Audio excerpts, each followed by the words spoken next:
Nuestro primer invitado especialista en el tema es Samuel Martín Sosa Rodríguez, doctor en biología, responsable internacional de la organización Ecologistas en Acción y coordinador de numerosos trabajos europeos sobre el fracking. Hola Samuel, gracias por estar con nosotros en el lado oculto de la noticia.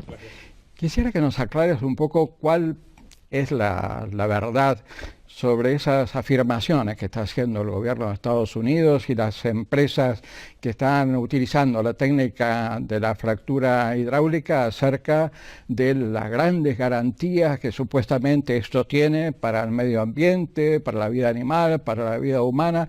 ¿Es tan así? ¿O realmente ese tipo de perforación puede tener fallos importantes que terminen afectando a la vida?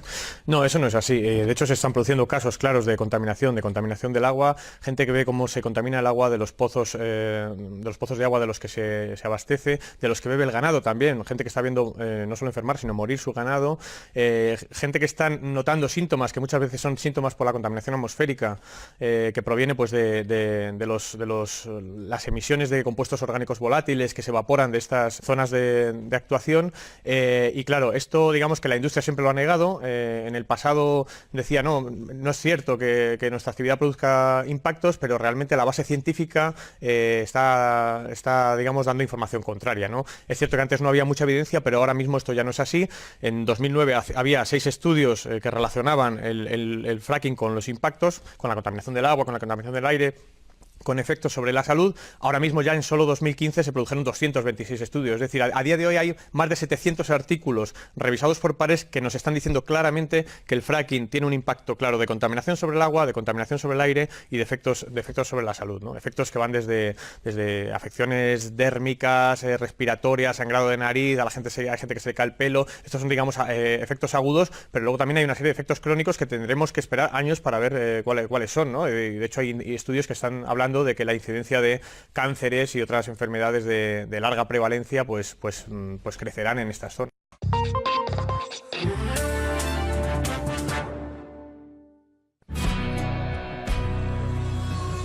Fiebre del gas en Estados Unidos. La técnica del fracking podría convertir al país en el mayor productor mundial de gas y petróleo. ¿Y qué hace Rusia? ¿Pierde el viejo gigante el tren de los nuevos tiempos? El fracking trastoca el orden global. ¿Es el inicio de un nuevo futuro o seguirá a la fiebre un amargo despertar?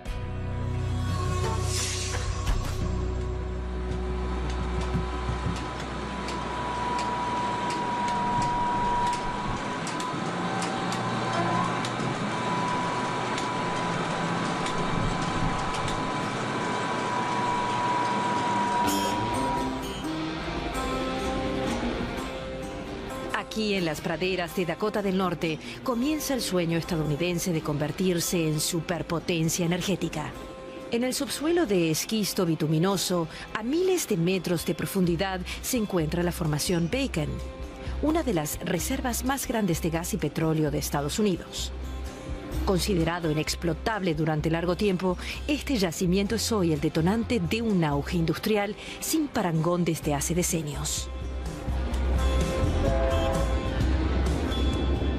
Terminal de Williston. Antes de la fiebre del gas se había previsto cerrar la estación. Hoy, trenes de todo el país llegan a este inhóspito lugar. Los aventureros acuden desde muy lejos, atraídos como insectos por la luz, con la esperanza de encontrar un empleo bien pagado. Los camiones circulan uno tras otro por la pequeña localidad que no acaba de entender lo que sucede. Como en otros muchos lugares de Estados Unidos, todo vuelve a ponerse en movimiento. Llegué el 26, llené el formulario el 27, lo entregué el 28 y el 29 ya tenía el trabajo. Este grupo de californianos viajó 12 días atravesando el país en busca de trabajo. Y aquí lo encuentran, porque hay trabajo suficiente. Esto no hace más que crecer y crecer. Lo normal es que al crecimiento siga una fase de estancamiento, pero no aquí. Esto sigue subiendo sin parar. Estados Unidos sale de la crisis perforando y extrayendo. El estancamiento es cosa del pasado. El mayor consumidor energético del planeta podría convertirse ya en 2017 en el mayor productor mundial de petróleo.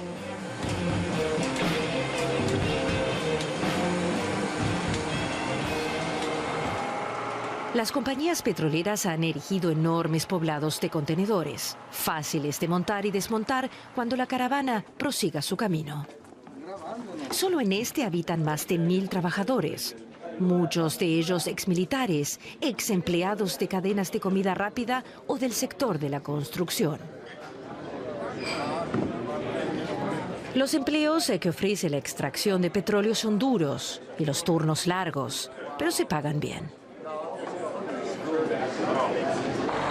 En Texas, la segunda columna de este gran auge del petróleo, nos encontramos con Barry Smitherman, gran personalidad en el sector.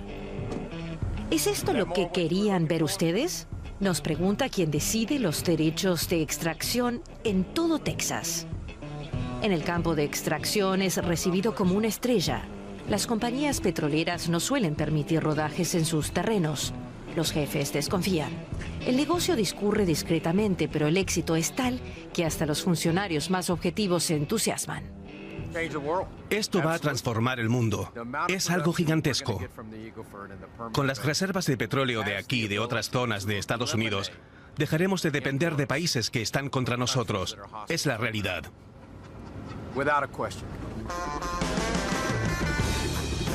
El vocablo mágico que posibilita el milagro energético americano se llama fracking, hidrofacturación en español. Desde que George W. Bush dejara en 2005 prácticamente fuera de vigor la normativa ambiental de protección de aguas potables, las compañías pueden aplicar el método libremente. Cuando comienza el trabajo, cientos de camiones cisterna cargados de agua se desplazan hasta la perforación. Toneladas de bolitas de cuarzo se introducen en el esquisto bituminoso para evitar que las fisuras de los estratos rocosos se cierren. Con ellas se bombea a las profundidades a presión una mezcla de productos químicos, arena y millones de litros de agua. Solo una parte del agua ascenderá de nuevo, el resto permanecerá abajo, en la roca fracturada, junto con las sustancias químicas. ¿Qué consecuencias tendrá esto? Eso nadie lo sabe. Así se logra llegar a yacimientos de gas y petróleo antes inaccesibles. Las consecuencias para Estados Unidos son enormes. El sueño de la autosuficiencia energética podría hacerse realidad. El país podría saciar por sí solo su sed de petróleo.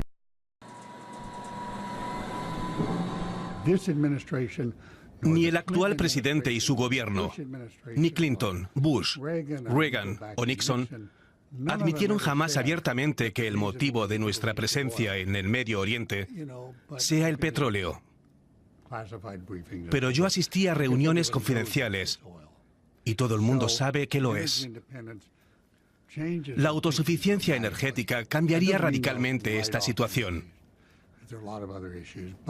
Estados Unidos no se retiraría totalmente de la región, pero dejaría de hacer la guerra allí a gran escala. Se producirán todavía más guerras por el petróleo. El mundo tiene 4 grandes potencias geopolíticas: Estados Unidos, Europa, China e India, de las que solo una habrá resuelto sus necesidades energéticas, mientras que los demás seguirán dependiendo de las importaciones. Los europeos esperan recibir gas pizarra de Estados Unidos, pero en lugar de gas barato, les llegarán productos baratos estadounidenses que desplazarán a los europeos. Los Estados Unidos van a resolver su propio problema energético, no el de Europa. Y Estados Unidos comienza realmente a resolver sus problemas. La revolución energética podría transformar una economía nacional de salud preocupante en algo muy prometedor. Los negocios marchan a pedir de boca para los jeques de sombrero tejano. La torta es grande, los pozos rebosan. Lo que ingresa al Estado es mínimo en comparación con las compañías. La fórmula mágica es business. Estoy orgulloso. El petróleo es la fuente de vida para Texas y marcha bien.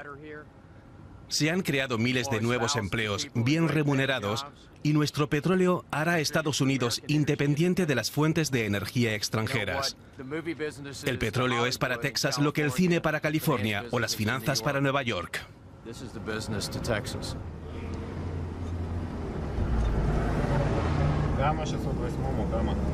Alexander nunca oyó hablar del auge del gas pizarra estadounidense. Su mundo son los campos petrolíferos en Siberia Occidental. Desde hace poco, su empresa forma parte del consorcio estatal ruso Rosneft. La extracción petrolera rusa está en su mayor parte en manos del Estado. La tarea personal de Alexander consiste en controlar perforaciones. Él comprueba la presión de las bombas y la concentración del petróleo. Recorre diariamente docenas de perforaciones, aunque los viejos campos ya no rinden mucho. La mezcla de agua y petróleo es cada vez peor.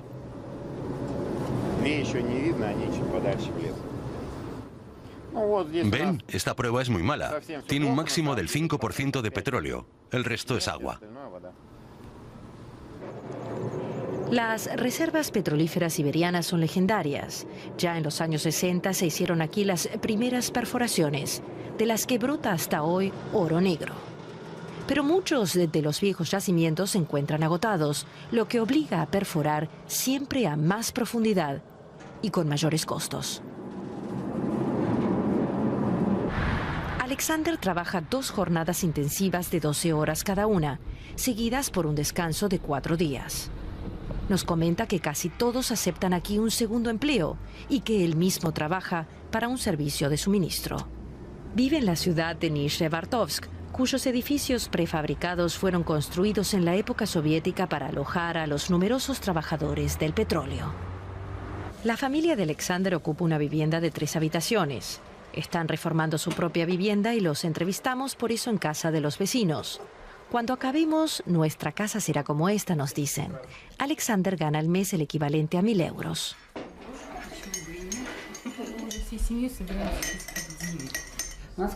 También tenemos un auto, aunque lo pagamos a crédito.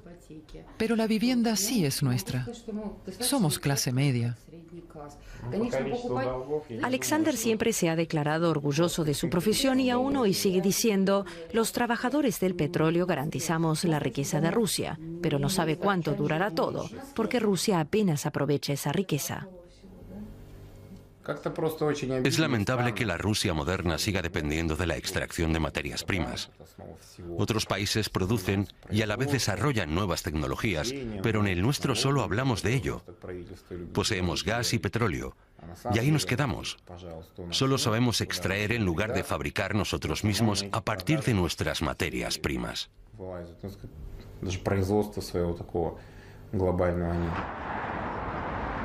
La venta de materias primas es la columna vertebral del Estado ruso. Los ingresos por gas y petróleo generan más de la mitad del presupuesto nacional y los recursos son en Rusia asunto del presidente. El pasado verano, el presidente ruso, Vladimir Putin, invitó al Kremlin a los jefes de Estado de los grandes países exportadores de gas. Acudieron el presidente de Irán, los latinoamericanos, todos los protagonistas del sector del gas, incluso Qatar, el mayor exportador mundial.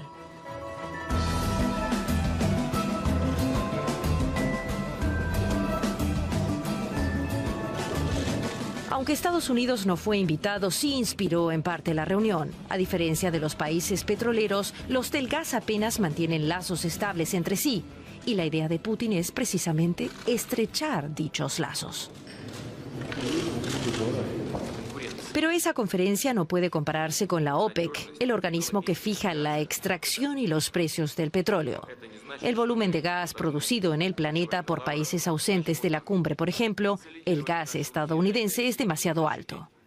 El tema principal tratado en la reunión fue la posibilidad de una caída de precios debido a la nueva sobreoferta.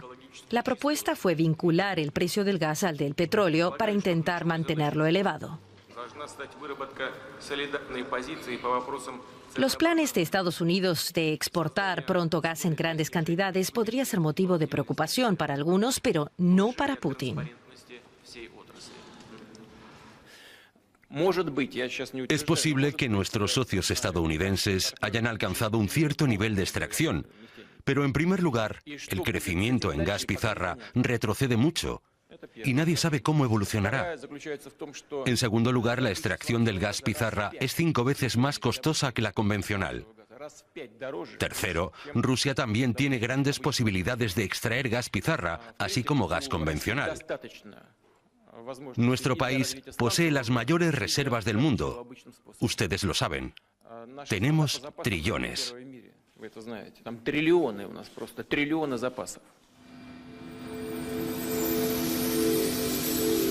Rusia posee realmente reservas gigantescas, pero se encuentra bajo el fondo marino o en el Ártico, como este campo de gas en Bovanienkovo, un proyecto estrella de Gazprom.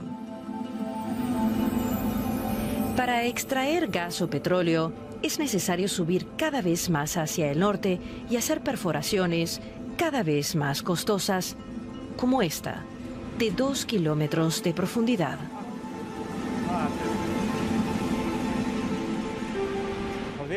Esta es una capa de permafrost, hielo permanente, aunque solo los primeros 500 metros. Luego ya es más fácil perforar.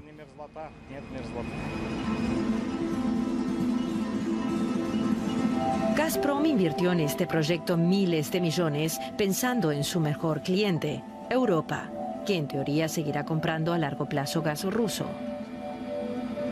Los suministros de Gazprom por gasoductos son más seguros que los de nuevos proveedores, afirma Putin, quien no duda en emplear argumentos ecológicos contra la competencia, mientras ignora habitualmente cualquier consideración ambiental, salvo cuando ésta le reporte beneficios políticos. ¿Podrá ofrecer Estados Unidos gas pizarra en el mercado mundial? Puede que sí y puede que no. Si lo hace, será en pequeñas cantidades que no surtirán efecto sobre el mercado global. Eso no nos preocupa.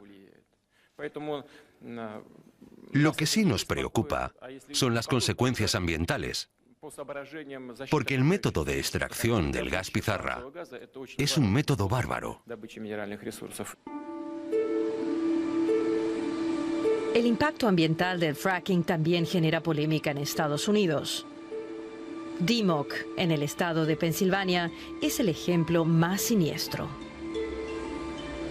Un incidente ocurrido durante la extracción de gas contaminó el agua potable de toda la región. Cada operación de hidrofractura requiere millones de litros de agua mezclados con sustancias químicas.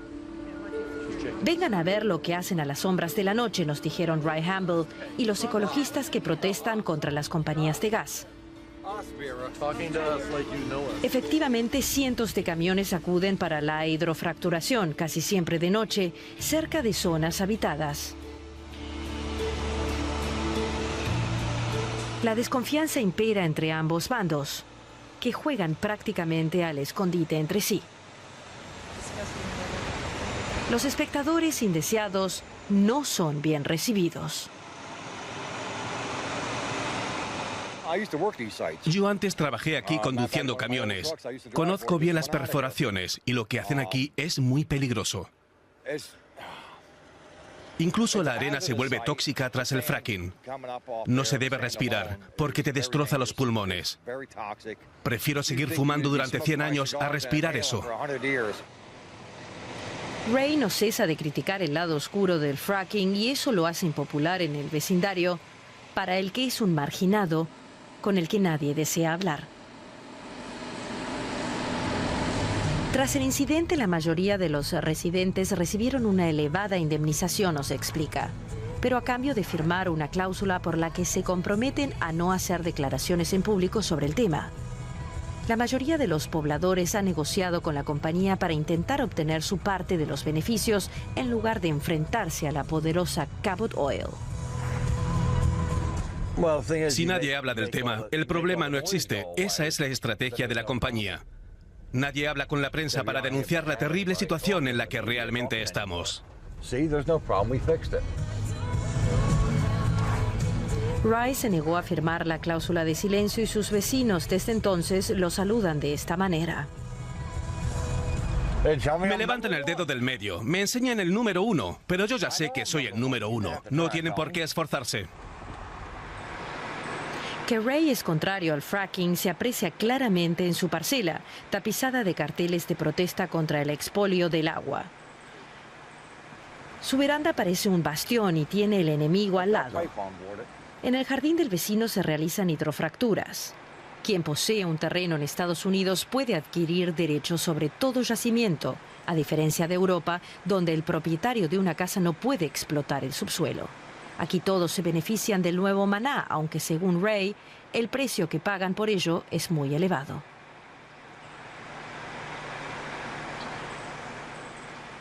Nos muestra montañas de documentos e informes de laboratorio.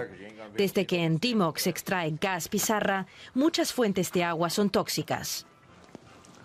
Aluminio, arsenio y bario hacen el agua de cañería no apta para el consumo humano. Los responsables del medio ambiente investigaron el caso y declararon culpable a Cabot Oil, la compañía del fracking. Esta pagó una indemnización, pero restó importancia al caso.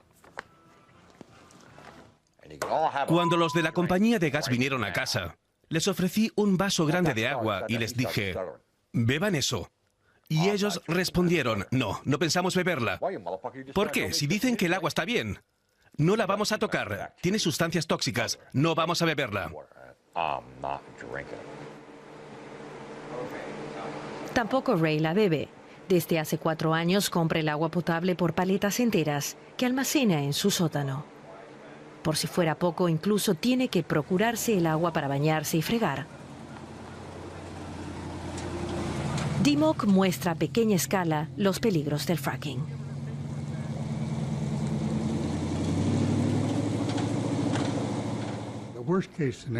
En el peor de los casos, podría ocurrir un incidente catastrófico en la extracción.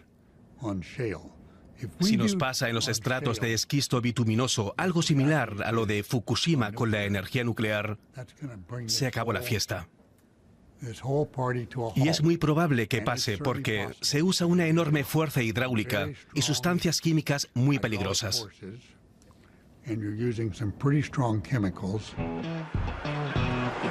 Pero de momento la fiesta continúa y todos acuden, políticos y periodistas, para ver con sus propios ojos el milagro generador de empleo. Atraídas por el gas barato, grandes empresas internacionales trasladan su producción a Estados Unidos. Vallourec, gran consorcio franco-alemán, inaugura aquí una nueva acería. Los europeos han invertido ya $1.200 millones.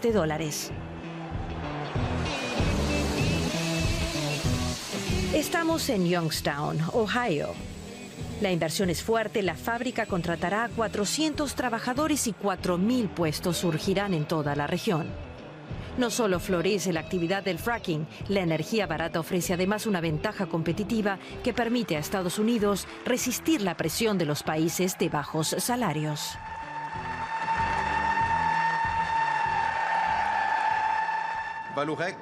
Vallourec no había invertido tanto en el extranjero desde hacía décadas. Pero tenemos el deber ante nuestros clientes de no cerrar los ojos al futuro, que estará en Estados Unidos, con su mercado floreciente de gas y petróleo. Grandes limusinas recorren el centro de Houston. La 17ª Feria Internacional del Gas abre sus puertas. Procedentes de 80 naciones, las compañías, magnates y personalidades más importantes del sector acuden a Texas. El sector florece. Estados Unidos encabeza este año la lista de países por volumen de extracción, destronando a los anteriores número 1, Rusia y Qatar. En Houston se establecen contactos y se cierran contratos por miles de millones sobre futuros suministros, sobre todo con países de la región asiática. El gas licuado y los bajos precios atraen a las economías asiáticas sedientas de energía al mercado estadounidense. Cuando en Texas se firman acuerdos comerciales, no falta Smitherman. Es él quien decide además las licencias de perforación de gas. Smitherman procede del sector de la energía y tiene olfato para los grandes negocios.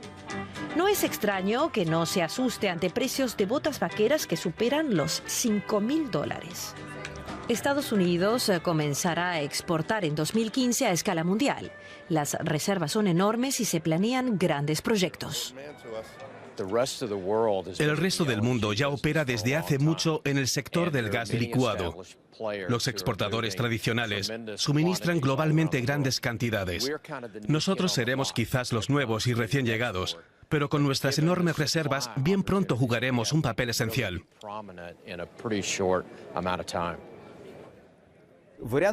Imaginemos que Estados Unidos comienza a conceder licencias de exportación a lo grande y abre su mercado al exterior. Eso provocaría, lógicamente, un incremento de precios en el mercado interior. Las tarifas baratas de 3 o 4 dólares por unidad, como las actuales, desaparecerían. Pero si los precios aumentan, se acaba la revolución. Ese es el dilema de Obama. Tonterías es la respuesta del lado estadounidense. A menos de una hora al sureste de Houston, las terminales de expedición están listas para exportar y ya hoy reexportan gas importado con anterioridad.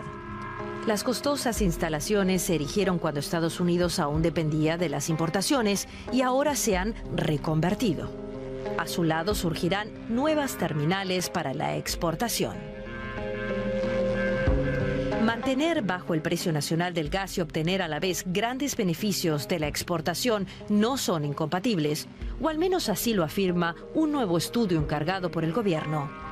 Antes de dar el visto bueno a la exportación, la Secretaría de Economía comprueba si se corresponde con los intereses nacionales. Tras ello, el gas viajará a India, Sudamérica y sobre todo a Asia. Gazprom, surgida del antiguo Ministerio de la Industria de Gas y tan hermética como la vieja burocracia soviética, aparenta indiferencia. Con sus 400.000 trabajadores es una de las mayores empresas del mundo y uno de los mayores contribuyentes al presupuesto nacional ruso.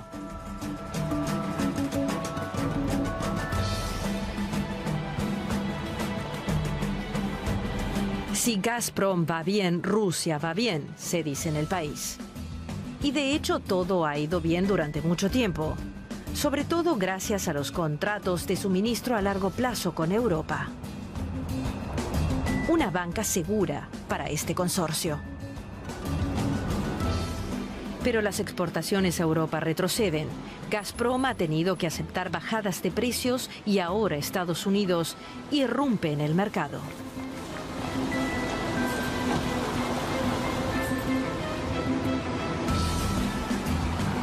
Todo ello debiera preocupar a la Asamblea Anual, pero no parece robar el sueño a los accionistas. Gazprom disfruta de la protección del Estado y continúa arrojando beneficios. Eso es lo que cuenta, todo lo demás son, al parecer, fenómenos pasajeros. Alexei Borisovich Miller, presidente del consorcio, está más seguro que nunca y le gusta decir que la revolución del gas pizarra estadounidense no es más que una burbuja que pronto explotará como pompa de jabón. Hay quien lo acusa por eso de cerrar los ojos a la nueva evolución. Trabajamos en todos los usos horarios de Rusia, lo que significa que nuestra jornada no termina nunca. Nunca cerramos los ojos. Gazprom no duerme. Le ruego tomar nota de que somos hoy la empresa líder en el sector de la energía a escala mundial. Somos un grupo global con una proporción del 5% en el mercado de gas licuado, que pronto será del 15%.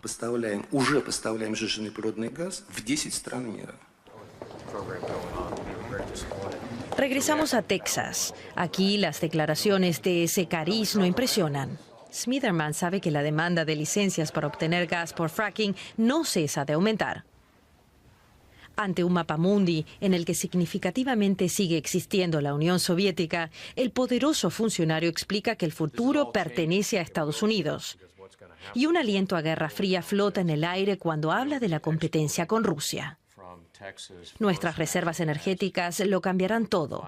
Vamos a entrar en el mercado asiático por la puerta grande, se entusiasma el tejano. Tampoco olvida a Europa, donde está convencido de que los rusos pronto sabrán lo que es competir. Estados Unidos se prepara de nuevo a dar un salto, piensan Smitherman y también muchos de sus compatriotas. El nuevo milagro se sostiene sobre dos columnas igualmente sólidas, gas y petróleo. Una ventaja competitiva considerable frente a otras economías. El resto del mundo debe tener en cuenta que poseemos las mayores reservas, sabemos utilizarlas y pronto comenzaremos a vender gas por todo el planeta. Tenemos los mejores ingenieros y técnicos y estos seguirán encontrando nuevos yacimientos. ¿Transformará el fracking nuestro mundo? ¿O es solo una nueva burbuja? Nuestro reportaje comenzó planteando esas preguntas y, sin embargo, no podemos dar una respuesta concluyente. Pero algo parece claro. Aunque la nueva fiebre no ha hecho más que comenzar, ya es mucho lo que trastoca.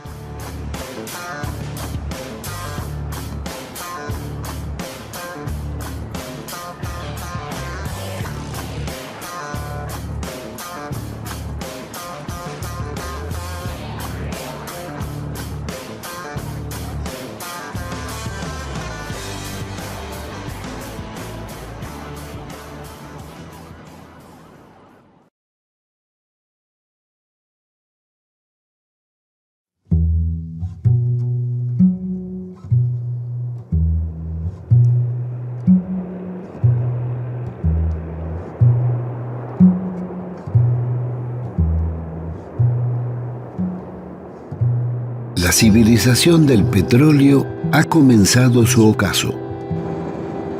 Después de impulsar durante siglo y medio el desarrollo del capitalismo y la sociedad de consumo, hoy es la principal causa del cambio climático y el calentamiento global, provocando grandes sequías, hambrunas e inundaciones y la desaparición de miles de especies vegetales.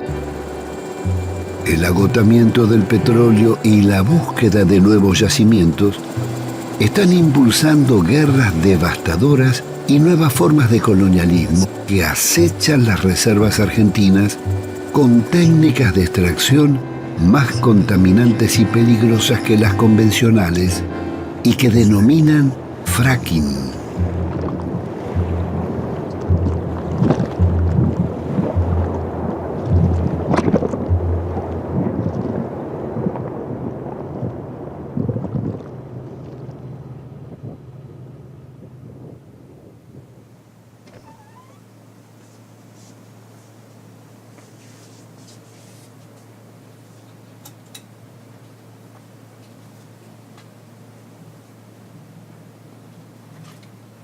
Esta es la historia de un gran fracaso y de la mayor crisis energética argentina desde décadas, consecuencia de la pérdida del autoabastecimiento de gas y petróleo y de los errores y complicidades cometidos desde las privatizaciones de Menem a los Kirchner. Para enfrentar la crisis, en lugar de recuperar las concesiones e impulsar el desarrollo de las energías renovables, el gobierno optó por la más contaminante y costosa de las explotaciones petroleras, la fractura hidráulica o fracking. YPF, nuestra energía, la de todos los argentinos. Por eso, a continuación, escuchamos las palabras de nuestra presidenta, la de los 40 millones de argentinos, la doctora Cristina Fernández de Kirchner.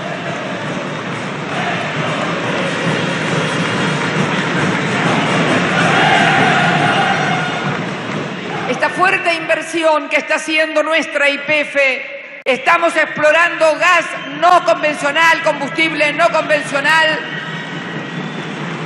por primera vez aquí en Chubut.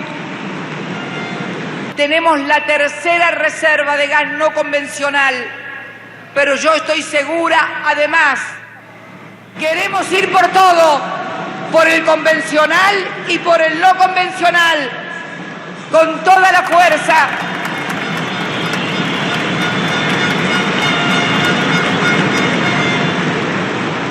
Equipo de trabajo del Pozo 914, comiencen la perforación.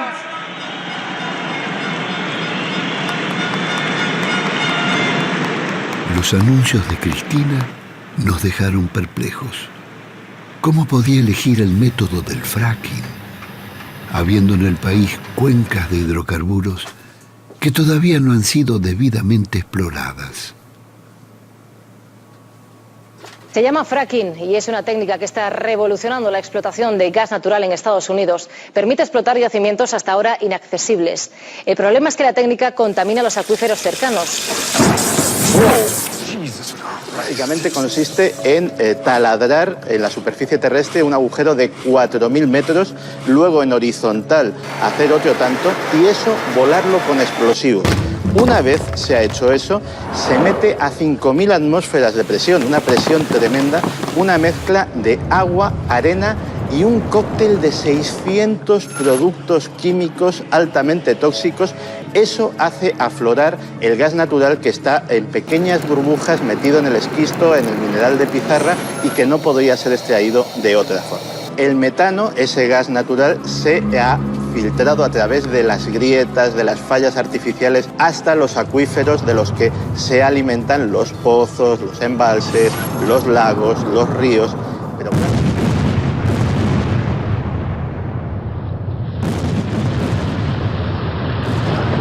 el fracking es una técnica equivalente, en pequeña escala e invertida, a la megaminería a cielo abierto.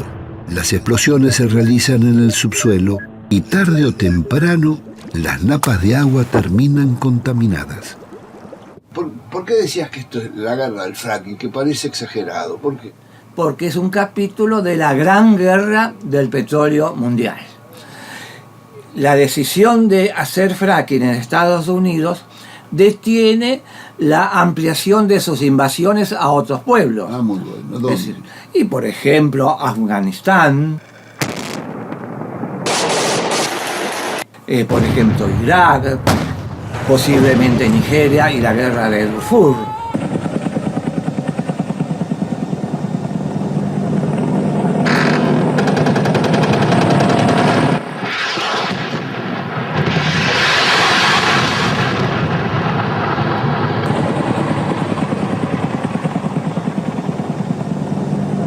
Y ahora viene el fracking como un capítulo no bélico de esta guerra. En Estados Unidos hay una decisión, no podemos o no conviene invadir Irán, hagamos fracking, necesitamos asegurar nuestra independencia petrolera, le llaman ellos.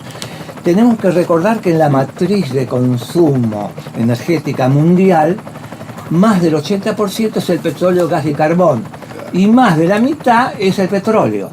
Pero veamos los efectos colaterales del fracking en el subsuelo. El caso típico es Estados Unidos. En 2/3 de su desarrollo de los estados norteamericanos, en más de 35 estados, ya hay un desarrollo en el subsuelo que parece que ha habido una guerra, parece que estamos en una posguerra, está todo destruido, las aguas contaminadas, el metano escapándose por grietas a la superficie, incendios, terremotos.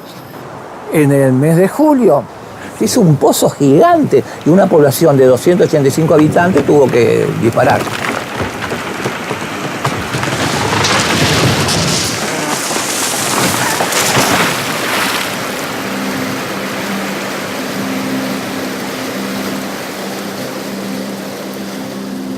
El fracking ha sido prohibido en Francia y otros países europeos.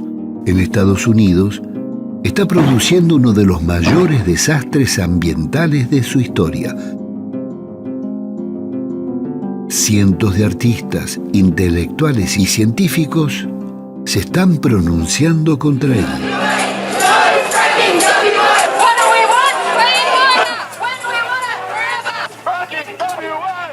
Haciendo memoria, el fracaso petrolero comenzó en 1992 con la privatización de YPF. La soberanía, para nosotros esto también desde la soberanía es importante porque esto va a evitar el éxodo y el despoblamiento, va a permitir la inversión y la reconversión económica de Santa Cruz. Creo que desde hoy el petróleo pasa a ser de las provincias, YPF pasa a ser una empresa que cotiza en bolsa, que va a tener inversión privada y el dinero que de esto surja es de los jubilados. Miles de millones de dólares pasan del patrimonio del Estado a los jubilados, así que no es más... Las bellas palabras escondían algunos de los actos más infames que el Parlamento haya cometido. Con sobornos y falsos diputados, se votaron las privatizaciones de YPF y Gas del Estado, las dos mayores compañías argentinas. El país perdía las empresas que más habían invertido en su industria y obra pública. Los jubilados y trabajadores serían estafados. Jamás les entregaron las acciones que les correspondían, ni les pagaron sus utilidades. Yo me atrevería a calificar este día como un día histórico. La privatización terminó en un fracaso. Las empresas vaciaron las reservas acumuladas por YPF, llevándose más de 30 años de gas y 5.000 millones de barriles de crudo. Un monto que hubiera bastado para acabar con la pobreza y convertir la Argentina en un país avanzado. Ningún gobierno le exigió a las petroleras reponer lo que extraían ni cumplir con las inversiones prometidas.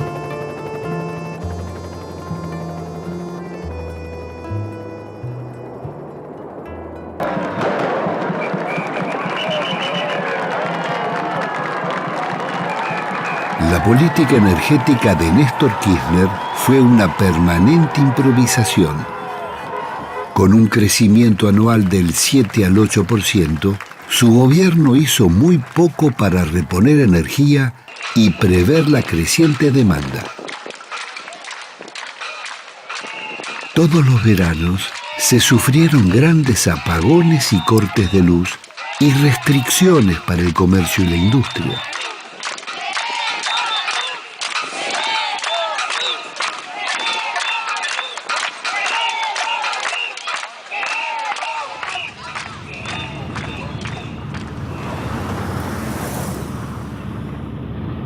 En vez de exigirle a las petroleras cumplir con las inversiones y reponer lo que extraían, Néstor Kirchner autorizó prolongar las privatizaciones de Menem por otros 25 años, incluyendo Cerro Dragón, el principal yacimiento del país.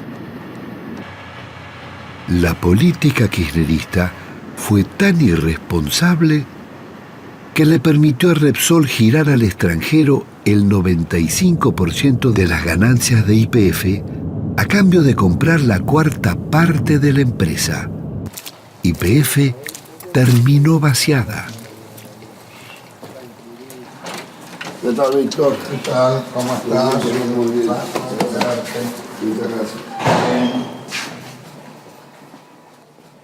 Yo digo que muy pocas veces he visto un desgobierno tan grande en materia de energía como el que estamos sufriendo en este momento en la República Argentina, porque no hay planificación, por lo menos no hay una planificación orgánica que tenga como objetivo plasmar en obras.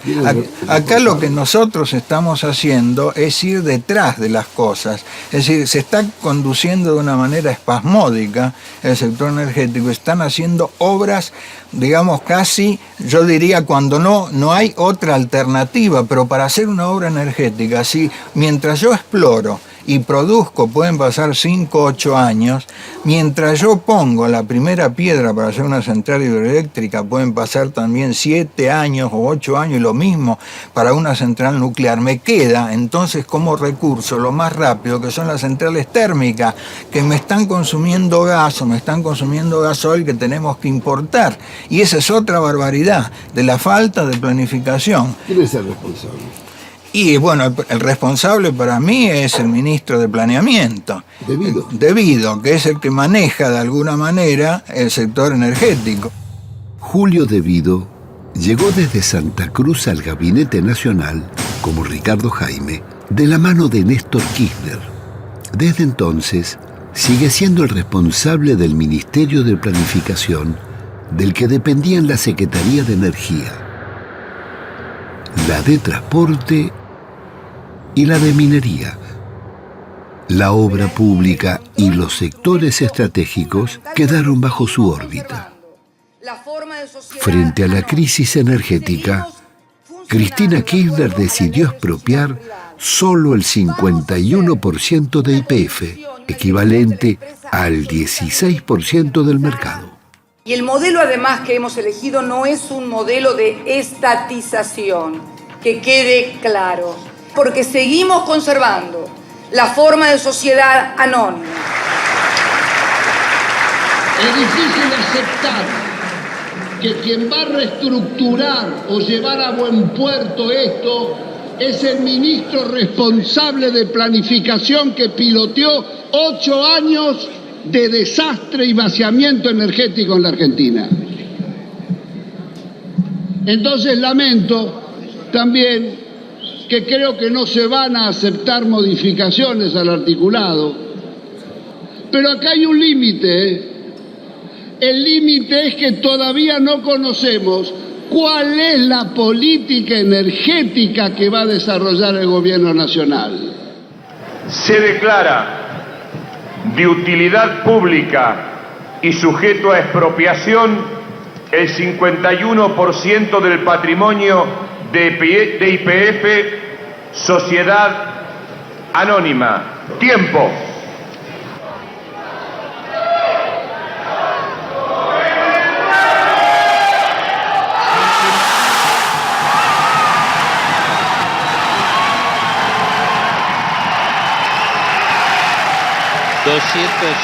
Diputados votaron a favor de este proyecto que recupera para el Estado Nacional el 51% de las acciones de YPF. Con el apoyo de más de 80 diputados de la oposición, se votó en general la ley de expropiación parcial de YPF sin que el bloque oficialista concediera discutir ni una coma de las numerosas enmiendas presentadas.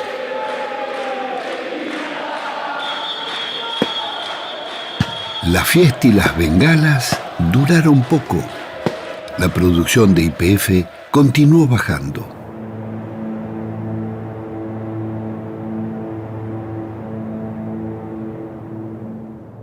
La reducción de las reservas mundiales llevó a las transnacionales petroleras a disputar el yacimiento Vaca Muerta en Neuquén, uno de los más ricos del mundo.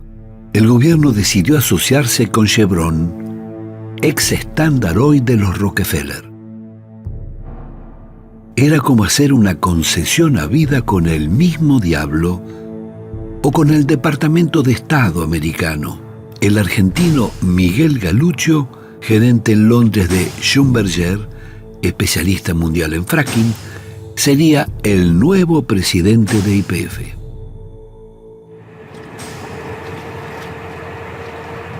Otra vez, descapitalización y neocolonialismo.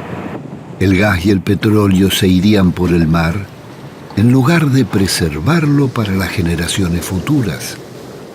Pero esto es solo para Chevron, Félix. No, el contrato con Chevron es solo para Chevron, pero el decreto que salió el día anterior, decreto 929, es para todos.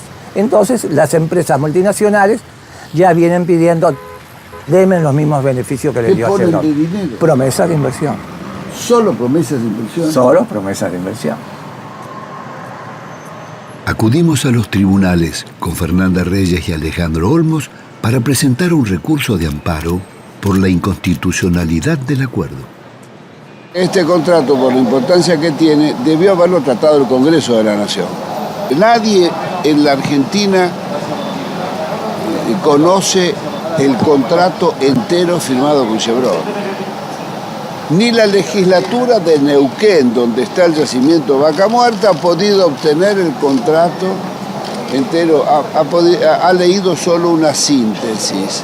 Bueno, estas son las imposturas y barbaridades de tipo institucional a las que nos tiene acostumbrado el oficialismo. Viola la ley de hidrocarburos porque marca 25 años el tope de las concesiones y esto lo fija en 35, pasando por encima de la ley. La asociación con Chevron traía otros agravantes. Estaba bloqueada por la justicia de varios países. Una corte Falló contra Chevron por contaminación ambiental en la selva amazónica de Ecuador. La compañía está condenada a pagar unos 9.500 millones de dólares por generar contaminación sin control en la Amazonía. Esto es Chevron Texaco, compatriota.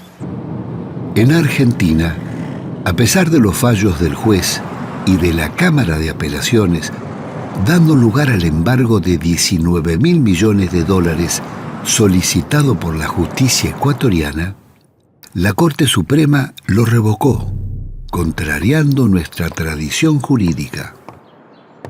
La gravedad de este fallo es que se privilegia la alianza entre el Estado argentino a través de YPF con una empresa que viola el derecho de los pueblos. Lógicamente que va a avalar la impunidad. Aquí es un problema de impunidad jurídica. Entonces, lo que estamos pidiendo a la Corte Suprema de Justicia que revea esta situación. Y yo, en el día de mañana, voy a viajar a Venecia para avanzar sobre la constitución del Tribunal Penal Internacional sobre los crímenes de lesa humanidad en el ambiente. Un gran viaje y portate bien. Bueno, me voy.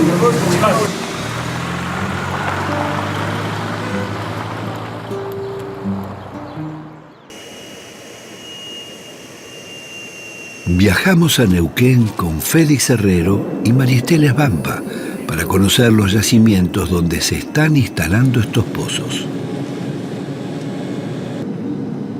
Queríamos conversar con técnicos y pobladores sobre los riesgos ambientales. ¿El fracking sería tan rentable como afirmaban? La primera charla que tuvimos fue con Santiago Benotti.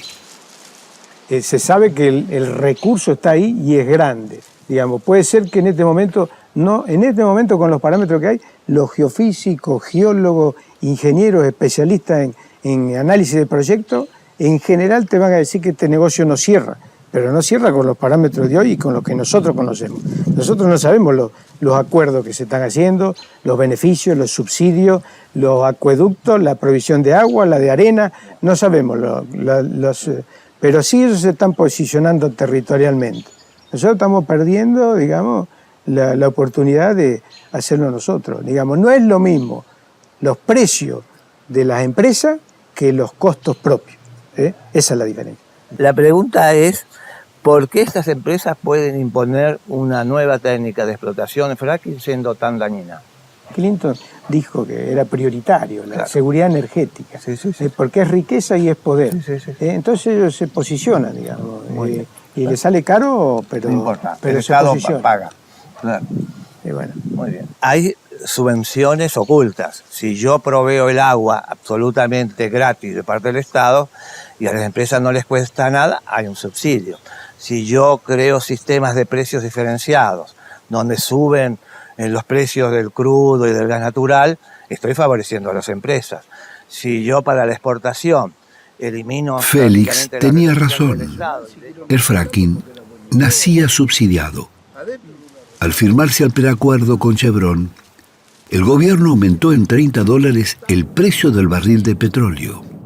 Lo llevó de 45 a 75 y triplicó el precio del gas. De los bolsillos del pueblo argentino iban a salir más de 10.000 millones de dólares anuales para financiar a las petroleras, aumentar la inflación y el costo de la vida cotidiana.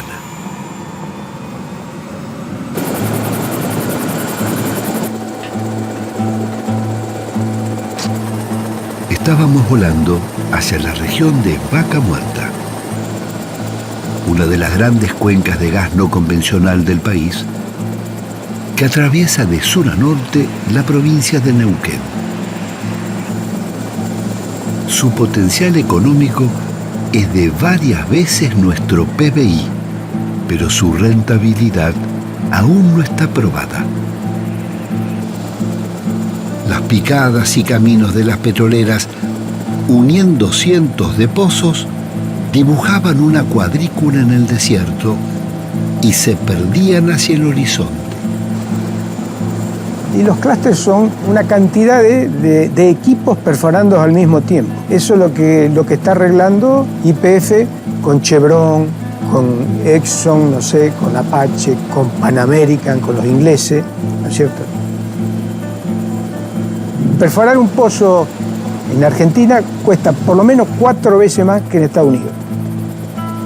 Te lo dicen todos los gringos, ¿eh? Históricamente, acá producíamos el petróleo a menos de $10 el barril.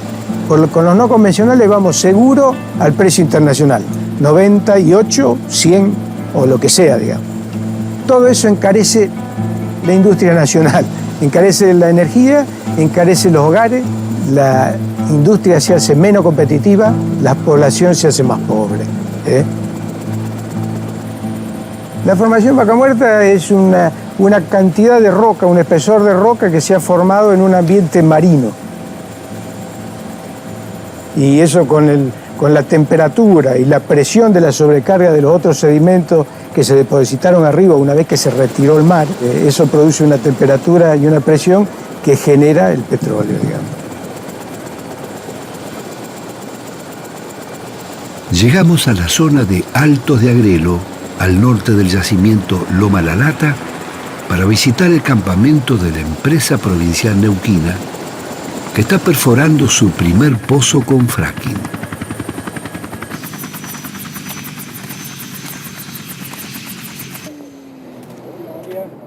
Pino, un gustazo, por otro lado, yo soy un ex YPFiano de la YPF de la vieja YPF.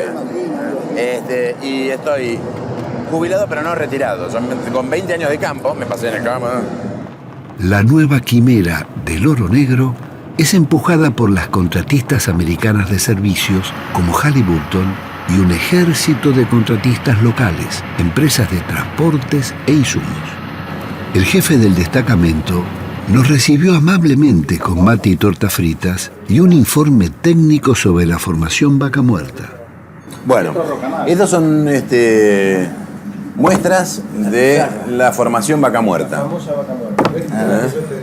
Este es un shell de vaca. Claro, esa es una muestra de Vaca Muerta que... Antes de pasar al equipo, pregunten.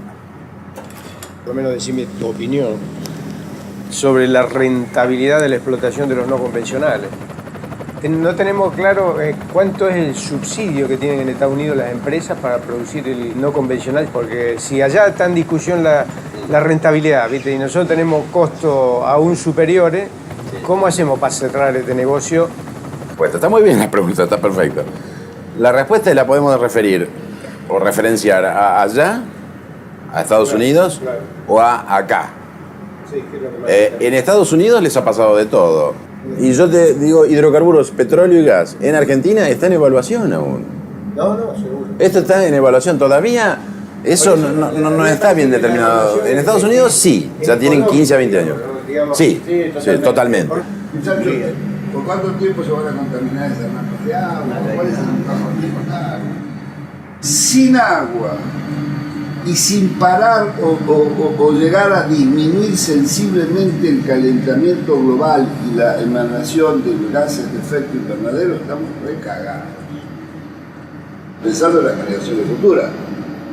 Nosotros estamos más allá que acá, estamos más del otro lado, lo que va a venir. Las petroleras y mineras operan sin seguros ambientales.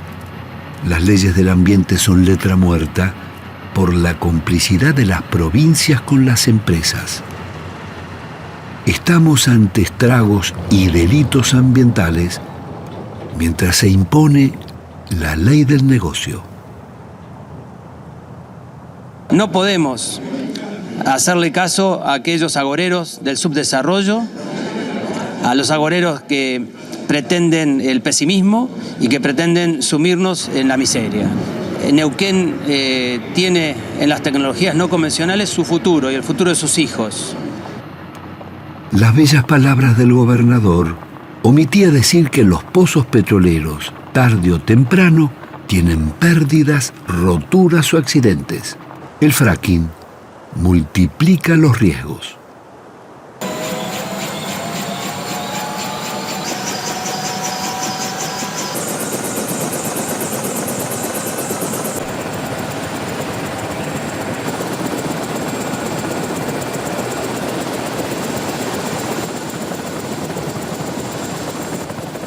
Los sistemas hídricos, los acuíferos, humedales y ríos subterráneos son redes que se intercomunican y pueden ir de una región a otra.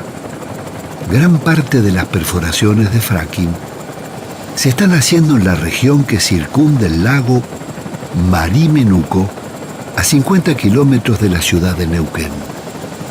Es el gran reservorio que la abastece de agua potable y permite el riego de los famosos viñedos y chacras frutales. La petrolera americana Apache ha perforado decenas de pozos en las márgenes del Río Negro, de donde obtienen el agua gratis.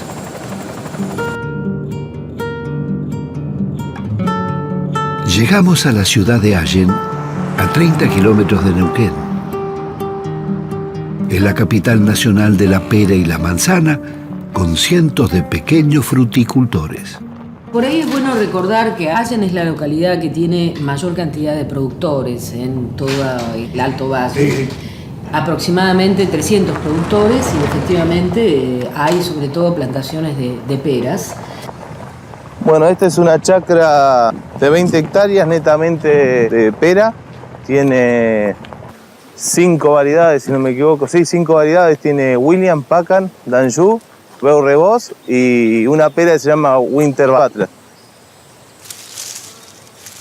La zona donde estamos es la principal productora del país. ¿Principal productor en cantidad o calidad? En calidad y en cantidad.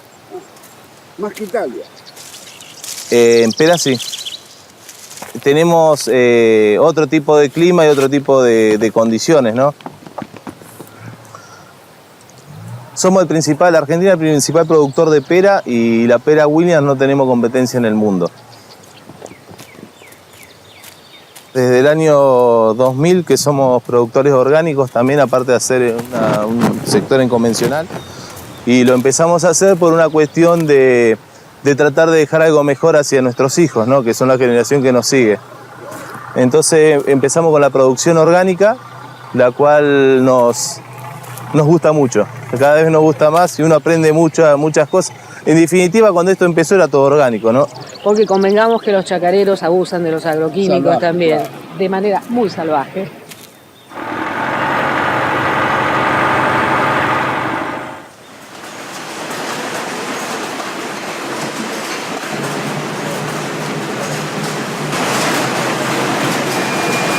Esto básicamente lo que se está haciendo en una primera categoría, en una segunda, es mercado de Europa y Rusia. En pera no tenemos competencia, en manzana sí se ha limitado el mercado por la competencia chilena que es fuerte, sí.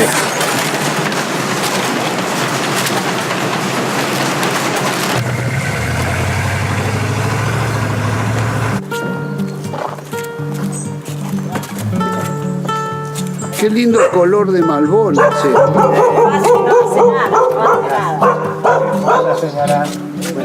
Uy, señores, ¿y esta fiera qué es? Ah, es su perrito, ¿cómo le va? ¿Cómo le va, don Alfredo? Acá hemos venido a invadirlo. ¿Qué tal? Mi padre llegó en el 27 aquí. Italiano. Italiano. Y mi madre criolla, de origen vasco. Vino como encargado así de una chácara de un diputado nacional que vivía en Buenos Aires, porque él era jardinero. Fue 2 años jardinero que allí fue donde nacimos 3 de nosotros. Yo nací ahí al pie de la ruta. Hacelo más cortito. Bueno. Y mi padre después, mientras estuvo ahí de encargado, fue emparejando esas 6 hectáreas que había comprado, que era todo ahí campo bruto. Era el páramo, no había nada. Sí. ¿No? Lo único que había era la casa y el tinglado. Él me mostró una foto, esto arranca en 1935, ¿no? Fíjense. Bueno, yo nací en Allen Y una de las cuestiones más paradójicas es quizás que, bueno, desde hace varios años trabajo, investigo sobre todo lo que tiene que ver con extractivismo, megaminería, ahora explotación de hidrocarburos no convencionales. ¿Pero cuándo te fuiste, María? Yo me fui cuando tenía 18 años. ¿A dónde? ¿Estudiar? Me fui a estudiar filosofía a Córdoba y después hice un doctorado en Francia y volví hace unos 20 años ya a radicarme a la Argentina, a Buenos Aires. Nunca me imaginé que estuviera en peligro la continuidad de una economía regional como esta. Sin embargo, efectivamente en los últimos tiempos lo que hemos visto es el avance por un lado de la extracción hidrocarburífera, es decir, más perforaciones en las chacras, por otro lado una extinción muy vertiginosa de pequeños y medianos chacareros, y también se han ido los grandes productores. Toda la zona de la costa del Río Negro sin duda se va a constituir en una zona de sacrificio, y la gente no es consciente de que en realidad estas actividades no son compatibles. La actividad hidrocarburífera no es compatible con la producción de peras y manzanas. Nos llamó la atención a mucha gente que llegó esta flota de 40 camiones y todos estacionaron alrededor del parque industrial, donde compraron ellos lo que era Millacó, que todos comentaban de que era una petrolera desconocida. Minga, porque por lo que se veía Apache, porque allí fueron, después de un día y medio que estuvieron ahí estacionados, y yo pasé 3 o 4 veces que saqué fotos, que habían 2 camiones que estaban de culata con 2 grúas que estaban bajando las bolsas, pesan 1.500 kilos cada bolsa, que tiene esas 2 orejas. Acá hay otras también. Dice Fracturing Technology. Estos son los mismos camiones que uno después ve en las fotografías cuando lee un artículo de lo que está pasando en Estados Unidos, en Texas. Dice que no se está haciendo fractura hidráulica, nada. Son mentiras, si ellos mismos me lo dijeron y ahora lo va a ver. Ingeniero, que cada uno está en lo suyo. Pero escúcheme, ¿están fracturando? Sí. El que me dijo hoy, es terrible, señor. Era un joven. Es terrible. Acá se ha hecho, dijo, 5 fracturas. Llegamos a 4.000 metros de profundidad y ahí hacemos tallar los explosivos. Nosotros todos los martes tenemos una asamblea, lo que estamos justamente por el medio ambiente luchando. Yo tuve trato con Apache hace 1 año y medio. Tenía que arrendarle 1 hectárea y 1/4. Y me pagaban por 2 años 156.000 pesos. Yo tengo una chacra de 7 hectáreas. Ni en 5 años saco esa cantidad de dinero que viene limpio. Lamentablemente, hoy nos están poblando con torres alrededor de las chacras y eso nos está perjudicando. Nosotros tenemos que tener muchas certificaciones, el agua tiene que estar en un estándar potable, muy bueno para lo que es la certificación de Global Back, que es una de las certificaciones que tenemos que tener para irnos al exterior. La fruta para el mercado interno no hay problema, te la compran, pero la consumimos nosotros. Y si esa manzana no sale al exterior es porque algo tiene.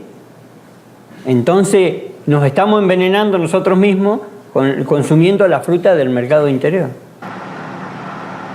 El tema principal en esto es que, bueno, los ofrecimientos de las petroleras en comprar hectáreas y eso va reduciendo mucho la zona productiva. Ahora mismo vamos a llegar a otro pozo que ya está perforado, ya está todo hecho, ya las cañerías ya pasan por acá, por la calle. ¿Cuántos son los equipos que están perforando ahora? Alrededor de 8 son los que he visto nuevos. La verdad que uno no puede estar produciendo y haciendo fruta de buena calidad, ya con lo que nos cuesta y con los problemas que tenemos de rentabilidad, tener también este problema de contaminación. Hoy los productores, la mayoría está comprando agua en envase porque no puede consumir el agua como antes lo hacían nuestros abuelos y bueno, nos preocupa.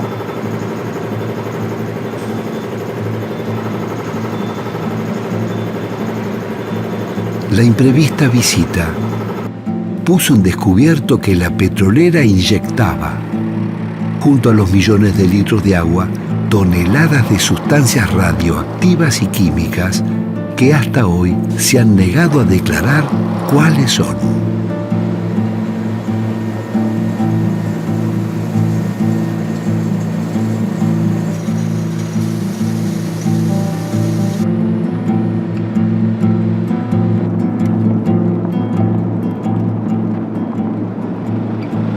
Después nos trasladamos hacia los grandes piletones donde están depositando el agua y los desechos envenenados. Acá se ha detectado contaminación de benceno y tolueno y otros químicos que son volátiles y son cancerígenos. En estos piletones traen la tierra, digamos, que extraen el lodo que sacan con los fluidos de los pozos de petróleo y lo vienen a poner acá.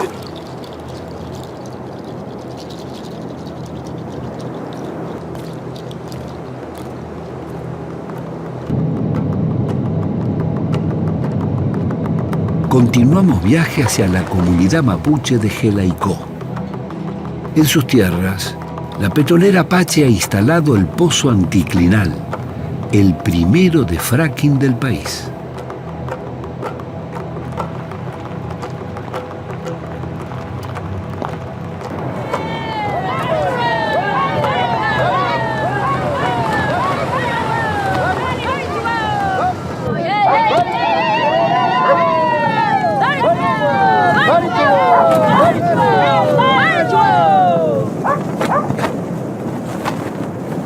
Mari Compuché, bienvenidos a Territorio Mapuche. Mi nombre es Rael Muñancu, pertenezco a la Confederación Mapuche y bueno, también acompañamos a la comunidad en la resistencia al fracking. Es una preocupación para nosotros este nuevo método de explotación petrolera y bueno, por eso es muy saludable que hayan podido venir al lugar a conocer este conflicto, ¿no? Y quisiera que contaran un poco eso, qué es lo que conversaron cuando se sentaron cara a cara con la empresa. Nosotros decidimos hacer una movilización, tomar a la empresa y preguntarle qué tipo de pozo, qué es lo que estaban haciendo. Nosotros queríamos saber qué es lo que estaban haciendo. La empresa vino acá, se sentó con nosotros y nos ofrecía 13.000 pesos para que nosotros estemos callados. Nosotros no podíamos saber nada de qué ellos hacían, qué tipo de pozo, qué tipo de químico usaban. Dijimos que no íbamos a aceptar 13.000 pesos, era a cambio de nuestra vida, era nuestra vida lo que estaba en juego, no 13.000 pesos. Y que nosotros no íbamos a aceptarlo. ¿Ustedes denunciaron a las petroleras? Y nosotros, quizá la comunidad ha sido por todo esto, lo de la conquista y todas estas cosas, nuestros ancianos no denunciaron enseguida. Ellos ahí tenían ese miedo de no reclamar, de no decir nada, porque sí iba a venir la policía, iba a venir la gendarmería que existía en ese tiempo, venía y los sacaba. Tenían miedo en que los sigan matando, en que los sigan torturando.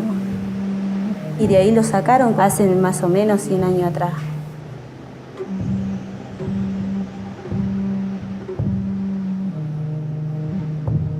Cristina, ¿y en este tiempo desde cuándo empezaron a movilizarse? La comunidad en la época de Repsol sí hizo una acción, tuvimos una movilización bastante grande porque todo lo que era el hidrocarburo lo dejaban todo abierto, lo tiraban, hacían laguna y ahí se nos morían nuestros animales. Nos criamos así, con la contaminación encima, con las lagunas estas de petróleo, que nosotros mismos como chicos íbamos, jugábamos adentro ahí. Hoy la comunidad tiene el agua contaminada con arsénico, y no podemos tomar el agua, no podemos usarla. Bueno, este es el agua que vamos a llevar a analizar a la Universidad del Comahue, a Neuquén. Parece aceite, pero bueno, es el agua que está tomando la comunidad.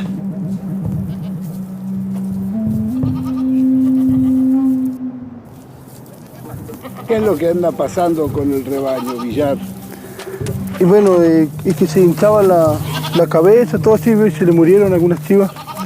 Porque se hinchaba la cabeza, no comían, no podían tomar agua. ¿Por el agua contaminada? Por el agua contaminada, sí, porque cuando llegamos a la cordillera, a los pocos días nomás empezaron a morir. ¿Y esta es la misma agua que toman ustedes? Y sí, cuando no tenemos agua, sí tomamos esta agua.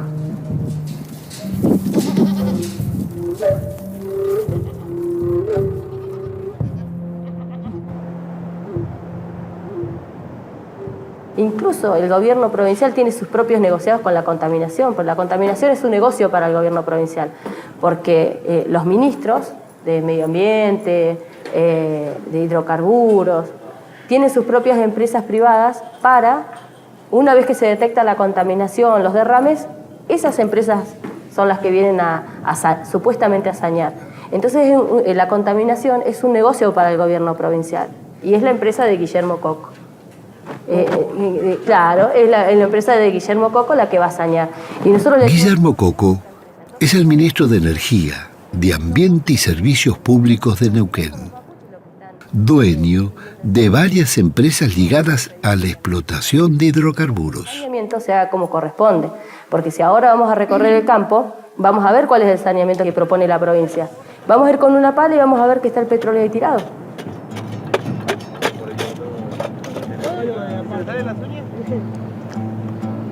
Cambia de color.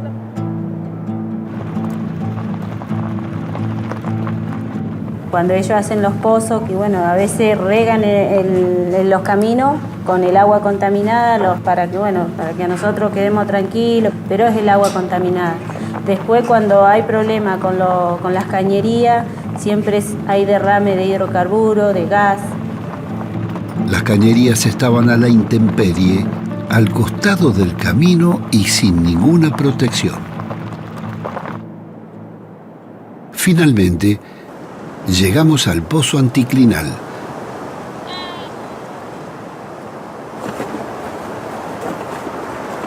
Acá estamos en un peletón que hicieron la empresa Apache, donde depositaron 30 millones de litros de agua.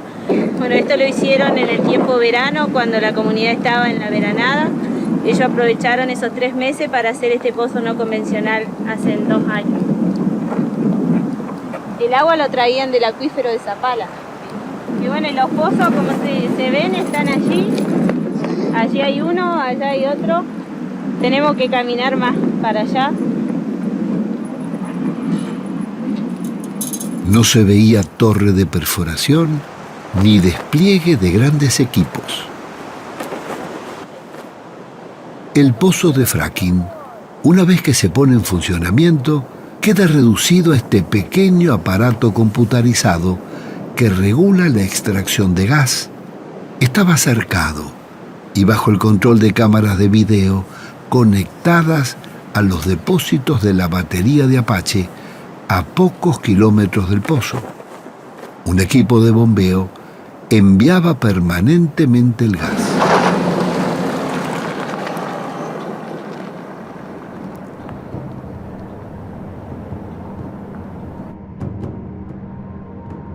La batería de Apache estaba resguardada por un fuerte dispositivo de seguridad. Parecía un campo de concentración.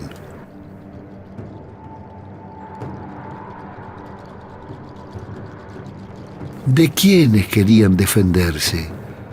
¿De los pocos habitantes de Jelaicó?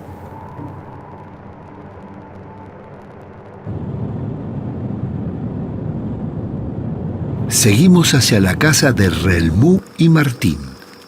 Nos mostraron imágenes de la represión que sufrieron al querer desalojarlos de sus tierras porque resistían la instalación de otro pozo. Apache ha perforado decenas alrededor de su casa y ahora quiere instalar uno con fracking.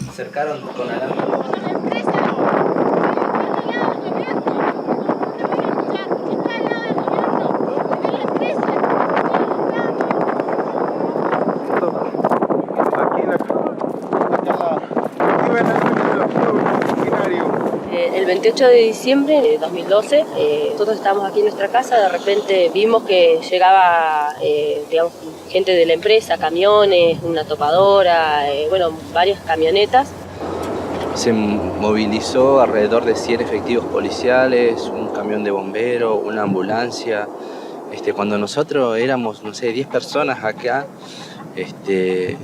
y totalmente desmesurado y fuera de cualquier contexto, porque esta persona cuando llegó al lugar empezó a decirnos que nosotros usurpábamos este espacio, que si la tierra era nuestra teníamos que presentarle la documentación de que éramos dueños titulares de las tierras, pero nosotros no estamos desde el 2006. Tenemos toda una historia detrás, no creo que nadie esté a la altura y tenga los fundamentos para decir que nosotros somos usurpadores de un espacio. Que no tengamos la documentación es un problema del Estado, que ha negado siempre nuestros derechos sobre este lugar, pero nosotros siempre vivimos acá. No es la primera vez que hemos sido encausados, hemos pasado por 2 juicios penales por defender este territorio. En los 2 juicios se nos acusó de usurpación, de turbación a la posesión. Los 2 juicios salimos sobreseídos, absueltos. Pretendían ingresar por la fuerza al lugar. Nos dijeron que si nos resistíamos iban a utilizar la fuerza pública.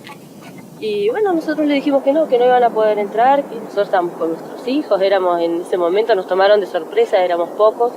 Y bueno, cuando no quisieron retroceder y ya veíamos que la topadora nos pasaba por encima, comenzamos a arrojarles piedras para que se fueran. Y en el medio de esto quedó esta señora que nosotros no sabíamos quién era. En un momento que no nos dimos cuenta nosotros, una piedra... Acá todos están desarmados, estamos reclamando un derecho nada más. Bajen las armas, díganle al gobierno que venga, que baje urgente, que acá hay un derecho. Las poblaciones originarias estaban de pie frente al avance de las transnacionales.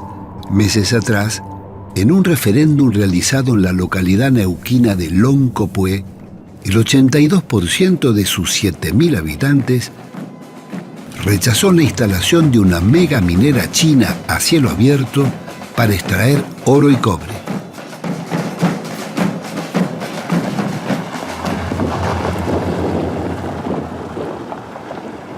La criminalización de la protesta social fue el tema que conversamos con Jorge Nahuel en la ciudad de Neuquén. Toda esta política es aplicada desde un modelo que está sostenido y defendido por el gobierno nacional.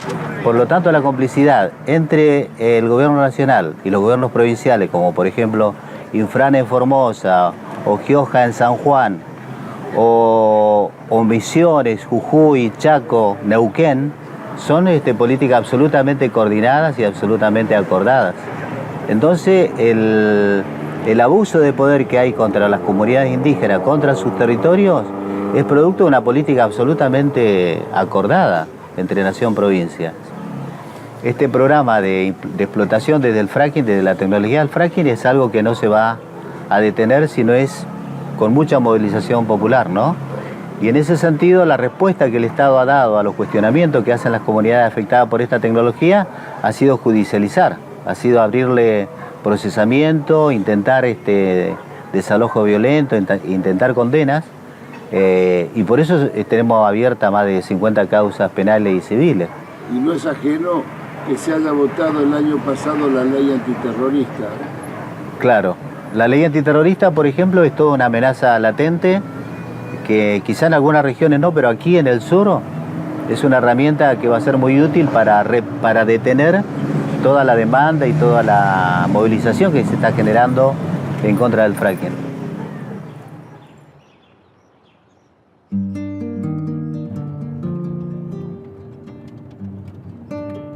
En la ciudad de Zapala, la Asamblea del Agua viene defendiendo el gran acuífero subterráneo de aguas minerales. Tenemos una cualidad muy importante que la naturaleza nos brindó, nos ofreció, que es un acuífero. Un acuífero que está ubicado abajo de este territorio.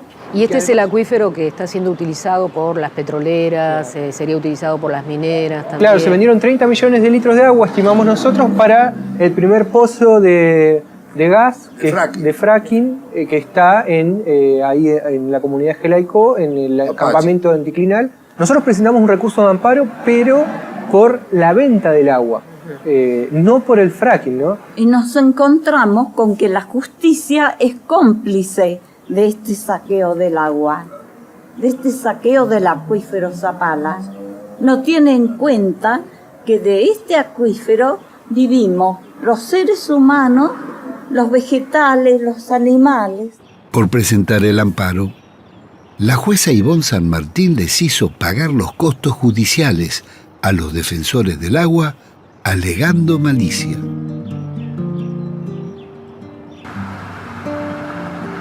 El rechazo al fracking se extendió por toda la región y varias provincias. En la localidad de Cinco Saltos, en el Valle de Río Negro, la movilización de los vecinos, productores y ambientalistas lograron que el Consejo Deliberante lo prohibiera. El Consejo Deliberante de la ciudad de Cinco Saltos sanciona con fuerza de ordenanza prohibir la actividad de explotación y exploración no convencional de gas y petróleo, fracking en el ejido municipal. Semanas después, la intendenta vetó la resolución, pero los concejales la ratificaron y pudo consagrarla. En la ciudad de Allen también fue prohibido. El tema de la contaminación, el tema del agua, por la salud, por el bienestar de nuestros futuros hijos y todo el futuro. Sabemos que si nos contaminan las chacras, no nos queda nada. Ninguna petrolera nos va a venir a dar trabajo. Vecina, ahora se contamina. Vecino, ha sido aprobado por unanimidad.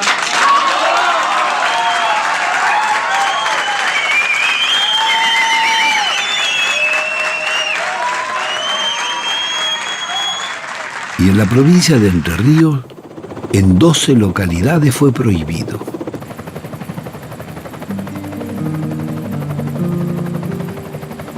La región mesopotámica es la otra gran reserva de petróleo y gas no convencional de la Argentina.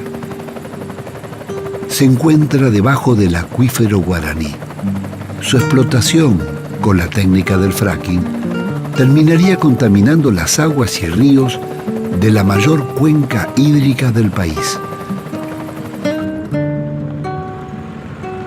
Hoy en día, el fracking aparece precisamente como alimentando esta idea de que América Latina o Argentina en particular puede ser una potencia productora de hidrocarburos. Hay que acudir a la historia latinoamericana para ver que efectivamente esto ha dejado siempre de manera inevitable un saldo absolutamente negativo. Pero sin duda, el fracking o la explotación de gas no convencional abre a un nuevo ciclo de conflictos socioambientales, especialmente aquí en Argentina.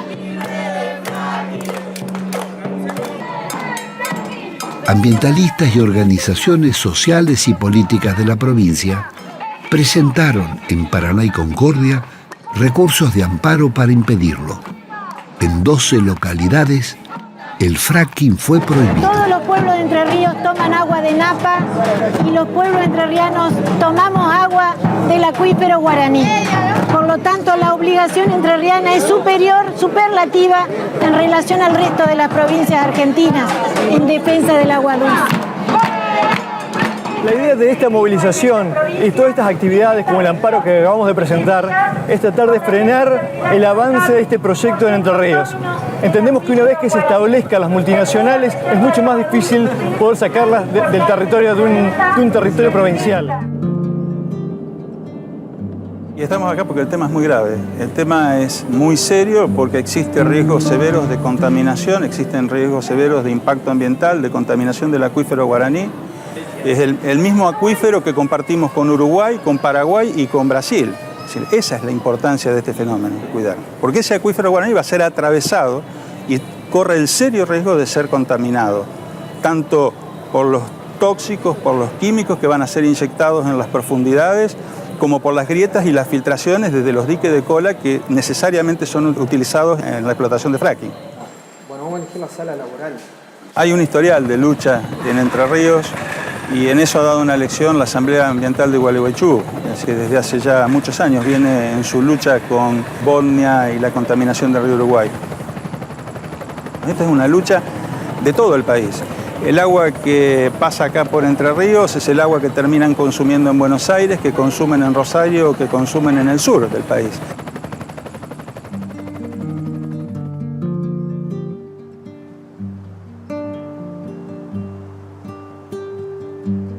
Nuestra geografía está dotada de grandes fuentes de energías renovables, como la hidroeléctrica, la eólica y la solar térmica.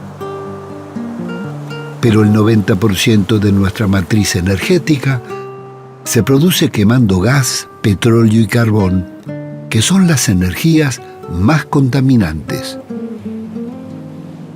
Algunos sostienen que para enfrentar la crisis energética no hay otra alternativa que la explotación con fracking. Es absolutamente falso. Argentina tiene suficiente petróleo para cubrir sus necesidades, pero nunca tuvo grandes reservas para ser un país exportador como Venezuela. Las que tenía acumuladas se las llevaron las petroleras con la privatización y nunca las repusieron. Todavía el país cuenta con 25 cuencas sedimentarias, de las cuales solo se explotan 7. Las 18 restantes no han sido exploradas en profundidad, entre otras las del Chaco Paranaense, las del centro y oeste del país y las cuencas oceánicas. Santiago, ¿todavía se puede extraer gas y petróleo en las cuencas convencionales? Hay posibilidad de encontrar recursos convencionales. Se debe volver a retomar los niveles de exploración que había con la YPF estatal antes de los años 90, cuando se descubría petróleo, que se hacían más de 120 pozos en promedio por año. Ahora en los últimos años se han hecho un promedio de 20 pozos exploratorios, entre comillas, decimos los técnicos, porque eran pozos más de desarrollo o cerca de los viejos yacimientos de YPF, que realmente pozos exploratorios que abriesen brecha a nuevas cuencas o nuevas áreas. Hay grandes áreas en el mar, de la misma manera que los brasileños han encontrado grandes recursos que le ha cambiado la historia, digamos, a través de Petrobras, su empresa estatal. Nosotros no necesitamos que sean altamente rentables, sino que nos ayuden a lograr el autoabastecimiento, digamos, y el control de la industria. De acuerdo a un estudio antiguo del año 1973 de Naciones Unidas, de un geólogo de las Naciones Unidas, hablaba de que los yacimientos del Mar del Sur podían ser superiores a los del Mar del Norte, que se habían descubierto 4 años antes. Si nosotros vemos el mapa del Golfo San Jorge, del mar argentino, tenemos que recordar que YPF desarrolló exploraciones en esta zona. Tan es así que contrató 2 plataformas submarinas, una llegó y otra no, la Liberación y la Mosconi. Y hizo análisis tanto en el Golfo San Jorge como en la zona de Tierra del Fuego. Pero esto se empalma con la posibilidad de las Malvinas. Las alternativas energéticas del país y sus energías renovables son tema permanente de estudio en nuestro Instituto de Propuestas.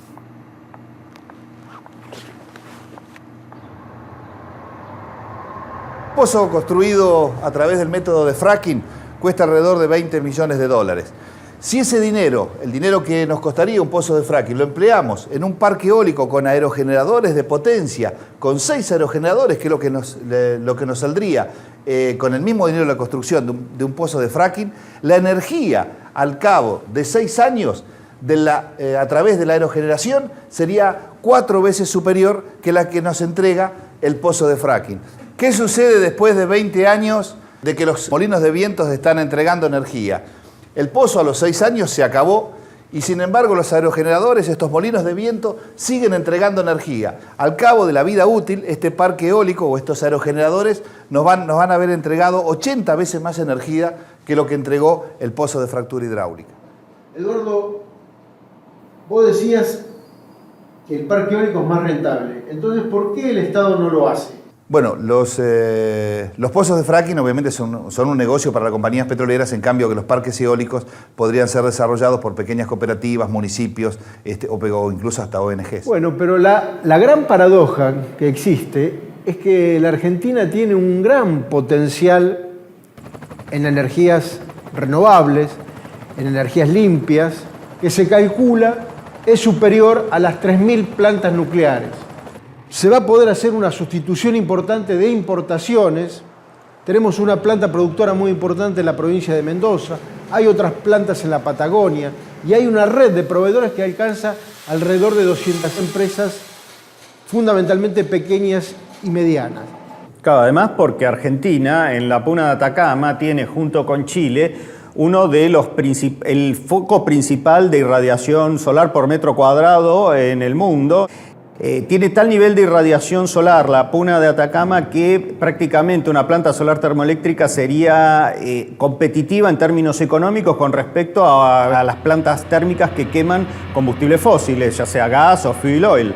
Las plantas de energía solar termoeléctrica funcionan con espejos cilindro parabólicos que concentran la energía solar en un tubo que lleva un aceite que se calienta y eso a su vez genera el calor para convertir agua en vapor y eso activa la usina que genera la electricidad. La gran ventaja de la energía solar termoeléctrica es que el calor sobrante que no se utiliza para generar electricidad durante el día se puede después almacenar en tanques de sales fundidas, que además son muy abundantes en la zona de la Puna de Atacama, o sea que hasta esa ventaja tiene Argentina, y eso permite que cuando no hay luz solar, el calor almacenado se utiliza para volver a calentar el agua, que genera vapor, que activa la turbina que genera electricidad, y eso hace que no haya variabilidad, como pasa con la energía eólica, que cuando no hay viento no hay electricidad, o la energía solar fotovoltaica, que cuando no hay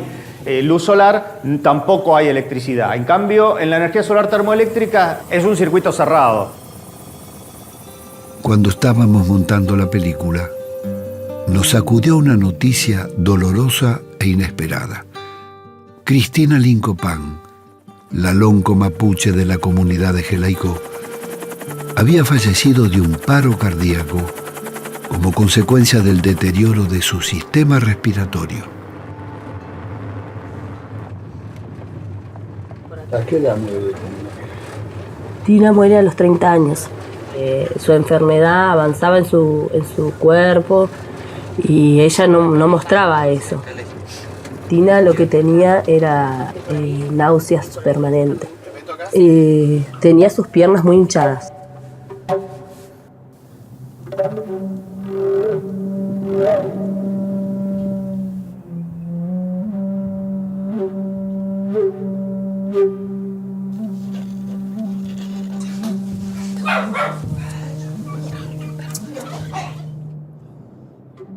¿Cristina se empezó a sentir mal de golpe o ya venía enferma? Y no, ella no era enferma, ella era una piba sana.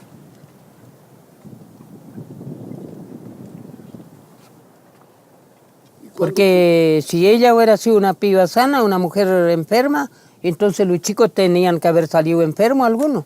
Los chicos son sanos todos, son 4 que hay. Hay un varón y 3 nenas. Y ellos tienen una mente para estudiar todo.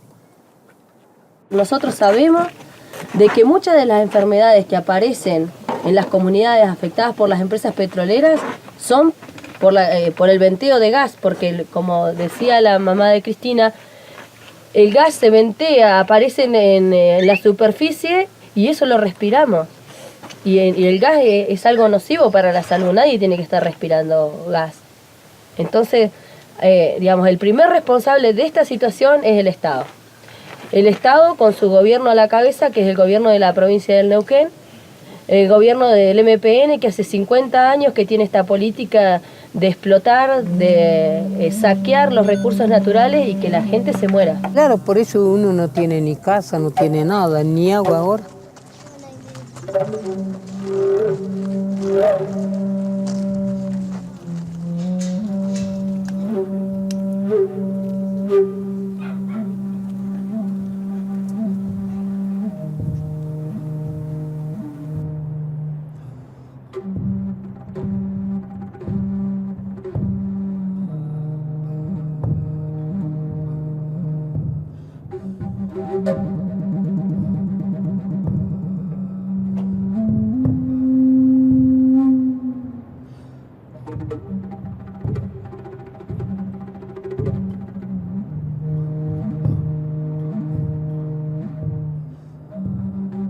Siempre ella, como sea, llegaba.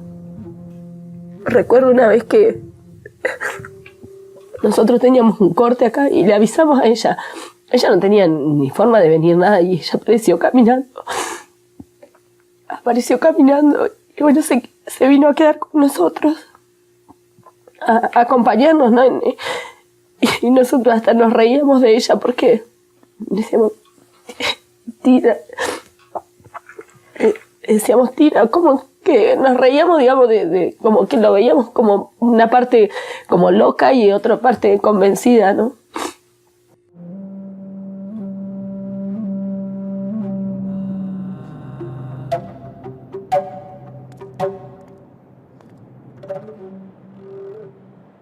Sabemos que el pueblo mapuche está empobrecido, porque el Estado nos ha quitado toda la posibilidad de administrar, de tener un plan de vida dentro de nuestro territorio. Pero no somos pobres, porque los recursos que hoy el Estado necesita para enriquecerse están dentro de los territorios mapuches o indígenas en el mundo. Si es necesario violar todas las leyes ambientales o crear leyes ambientales que les favorezcan a las petroleras, a las mineras, a todo aquel que venga a saquear el territorio, lo hacen y lo contaminan. Y los que nos llevamos las consecuencias somos nosotros, porque somos nosotros los que vivimos en el territorio.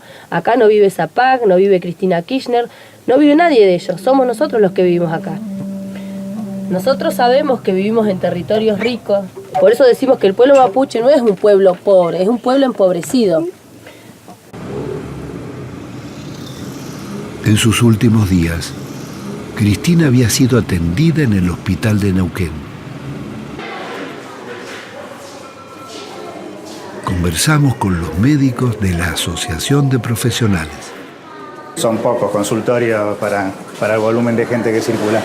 En la entrevista que nosotros le hicimos, se refería a que estaban tomando agua con muchos metales pesados y tenía mucho arsénico. ¿Qué provoca los metales o los hidrocarburos en el organismo? ¿Qué provoca? Obviamente trastornos sobre la reproducción, malformaciones, eso. Sobre la piel, la exposición en la piel. De todo el residuo de metales pesados que estamos hablando no hay remediación posible. Nada. Los metales pesados no se degradan absolutamente ninguna cosa, y en el mismo proceso de mezcla o transporte de barros y todo lo demás, ¿a dónde terminan y por dónde se diseminan de los acuíferos y por qué nivel del acuífero? Si es por superficie, eso no lo sabe nadie. Cuando uno se mete dentro de la provincia, hay un pozo al lado del otro. Sí, sobre esto. Esa cosa. Y no hay ningún control público de nada. El Estado ausente y piedra libre para las corporaciones. Hacen lo que quieran, son los dueños del lugar. La imputabilidad de todo lo ambiental que tiene la industria está produciendo daños y todo es difícil porque no existen ya estudios. Es que no hay voluntad de que exista. Exactamente. Es una política, está en silenciar los efectos en la salud, los efectos en el agua, los efectos en el aire y en el organismo, no solamente de los seres, de las personas, sino también todos los animales. Los animales abortan, los alimentos, todo esto es una red. Y eso pasa en todos lados. Y las empresas monitorean el agua y los resultados de los monitoreos no son conocidos, no son difundidos, no se le entregan, digamos, a salud pública, ni se hacen públicos. Pero lo que es cierto es que no hay un estudio serio de impacto ambiental de lo que se hace. Y se deja las empresas de petróleo tienen una fuerte influencia en las universidades, que pagan cursos de posgrado, derivan sus fondos en las universidades ayudando, así entre comillas, ¿cierto? Pero eso hace que cuando este tipo de empresas, como los laboratorios de la industria farmacéutica en las facultades de medicina, van a hacer ese tipo de derivación de dinero, es porque alguna cuestión de tipo ideológico se está comprometiendo. El gran punto es si la investigación sigue siendo, como es ahora, una dependencia absoluta de los mecanismos que manejan el poder, llámese corporaciones petroleras, farmacológicas, que son los grandes negociados del mundo, ¿no? Y que impactan claramente por ahí. Claro, agroquímicos. La investigación no puesta al servicio de la gente y obviamente, como bien decían recién, con una terrible dependencia de los factores que deberían ser regidores de esto, como las universidades, de un manejo económico donde ponen el dinero, desarrollan en los lugares de supuesta investigación Y obviamente uno ya sabe que esa investigación está sesgada. Recién cuando hablábamos de remediar, digamos, la remediación debería ser para aquello que es algo inevitable. Todo lo que se puede prevenir no debería ser remediado, debería ser prevenido. Este es el problema. Entonces, estamos actuando 2 pasos atrás de lo que deberíamos actuar.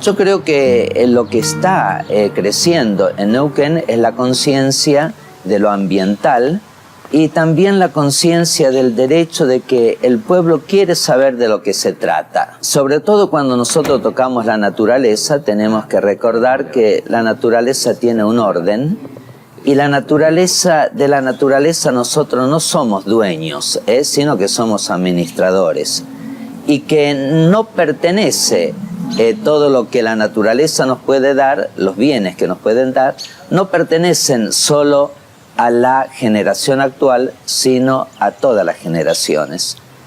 Hay asuntos que no se pueden arriesgar para nada. Por ejemplo, si yo corriese el riesgo de contaminar el agua, ahí el principio precautorio me dice que tengo que tener la absoluta, el 100% de seguridad de que no voy a contaminar. Quizás nos tengamos que replantear nuestro concepto de progreso. Hoy tenemos un concepto de progreso que está muy ligado a lo financiero, a hacer crecer lo que son las arcas. Y el concepto de progreso, sobre todo cuando se toca la naturaleza, para mí debe ser otro. Y debe ser un concepto de solidaridad intrageneracional y intergeneracional con las demás generaciones.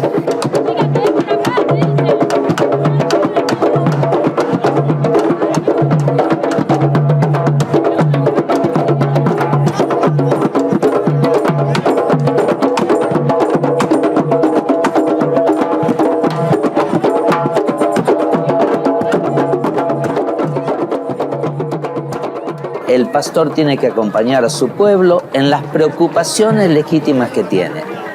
Y esas preocupaciones legítimas no hay que desoírlas.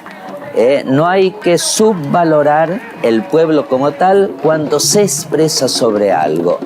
Pero la sensibilidad que tiene el pueblo nosotros la tenemos que respetar, la tenemos que acompañar para que no vayamos a dar pasos equivocados.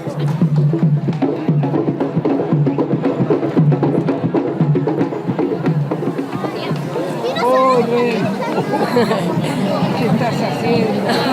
Acá estamos, pinos firmes, manifestándonos el pueblo mapuche, el pueblo neuquino, para impedir que se firme el acuerdo suicida de las petroleras Chevron, YPF, Neuquén, Zapag, que lo único que va a venir a hacer aquí a la provincia de Neuquén es lo que hizo en Ecuador, contaminación, muerte, y por eso estamos todos aquí hoy impidiéndolo.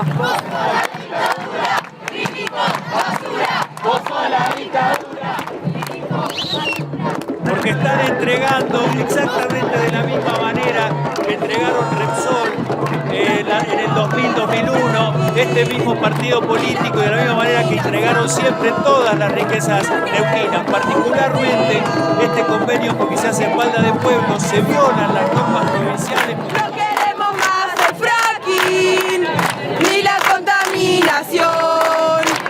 No queremos policías, no queremos represión. No queremos... Son estudiantes, mujeres, niños, que vienen a reclamarle a esta legislatura que no trate un acuerdo y una entrega vergonzosa. No hay cesión de la soberanía. Entendemos claramente que esta ley que solicitamos se apruebe hoy está dentro del marco legal. Porque como quieren sesionar tranquilos, entre comillas, porque como van a entregar la conciencia, el futuro, los principios, lo quieren hacer encerrados adentro de ese semejante edificio de gente que no tiene, ya perdió la vergüenza. Respeto a nadie. Quiero decir que no soy una criminal porque estoy sentada acá y que yo vine a laburar. Para mí esto es un laburo, señora Presidenta. Yo no tengo ningún título honorífico. Yo tengo que responder ante el pueblo de la provincia y ante la provincia de Montoya.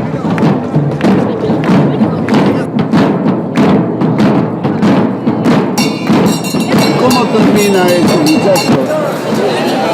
Y yo creo que lo van a terminar aprobando. Acá la represión se va a endurecer y creo que la apropiación lo hemos visto, Pino. Esto hace años que lo venimos diciendo. La apropiación de los recursos naturales es por las buenas o por las malas. ¡Fuera Chevron! ¡Fuera Chevron!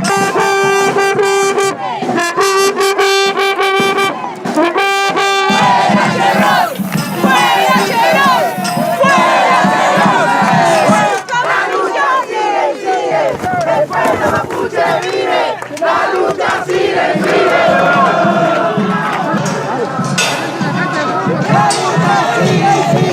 ¡Piensen en sus hijos, en sus nietos! ¡Señor, piensen en sus nietos! Bueno, que se representa, por favor. ¿Por qué van a tirar? ¿Cómo es tu nombre? ¿Por qué van a tirar? Tírame a mí. No, nadie le va a tirar. Nadie le va a tirar. Bien, vamos a dar inicio entonces a la orden del día.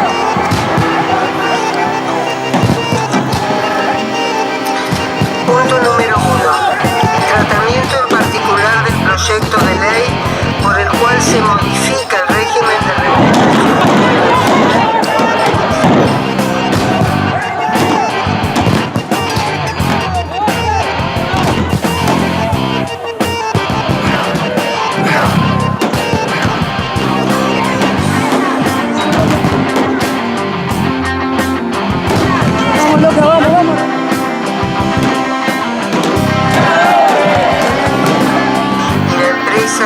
YPF Sociedad Anónima, que fuera aprobado por el Poder Ejecutivo Provincial.